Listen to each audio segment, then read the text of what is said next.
एक ही सांस में वह सारा पानी पी गया जो सबके लिए था। गांव के युवक नहाने आए, लेकिन रोते हुए फिसलकर चारों खाने चित्त गिर पड़े। अब जब पानी का स्रोत ही खत्म हो गया तो डोनाल्ड डक को मजबूरन गांव छोड़कर जाना पड़ा। पेट भर खाने पीने के बाद छोटा बच्चा मीठी नींद सोने ही वाला था कि अचानक उसे पास ही कुछ हलचल महसूस हुई।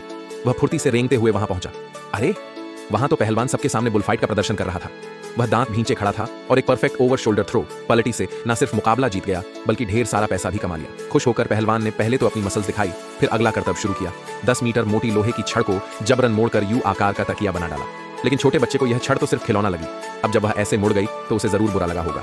बच्चे ने सोचा, अगर मैं इसे फिर से सीधा कर दूं तो पहलवान बहुत खुश होगा। सोच से ही काम किया। बच्चे ने बिना ज्यादा मेहनत किए लोहे की छड़ को सीधा कर दिया। पहलवान यह देख हैरान रह गया।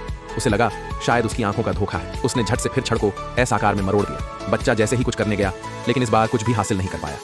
अब उसने एक नई तरकीब आजमाई। मुड़ी हुई छड़ को पैरों के नीचे रखा ताकि उसे सीधा खींच सके, लेकिन जैसे ही ध्यान हटा छड़ फिर से एस में बदल गई। अब तो बस ताकत ही आखिरी उपाय थी। बच्चा तैयार हुआ, पूरी ताकत लगाकर 800 किलो की स्टील बेल उठा ली और सिर के ऊपर ले गया। लेकिन अगले ही पल उसकी ये जीत फीकी पड़ गई। बच्चे ने सिर्फ एक हाथ से उस भारी स्टील बेल को ऐसे घुमाया जैसे खिलौना हो। पहलवान भी पीछे हटने वाला नहीं था। उसने अपना सबसे ताकतवर करतब दिखाया, लेकिन बच्चा इस बार गेंद के साथ करतब दिखाने लगा जैसे कोई कलाबाज हो। अब असली मुकाबला शुरू हुआ। पहलवान ने लोहे की गेंद लेकर उल्टा खड़ा हो गया। बच्चा तो उससे भी आगे, दोनों हाथों को जमीन से हटा दिया, सिर्फ लोहे की गेंद से संतुलन बनाकर खड़ा रहा। इस कमाल की हरकत पर सभी दर्शक तालियां बजाने लगे। पहलवान को गुस्सा आ गया और उसने अपना सबसे बड़ा स्टंट दिखाया। एक हाथ में स्टील बेल, एक में हथौड़ा और एक पैर से सीसा गेंद को मारा।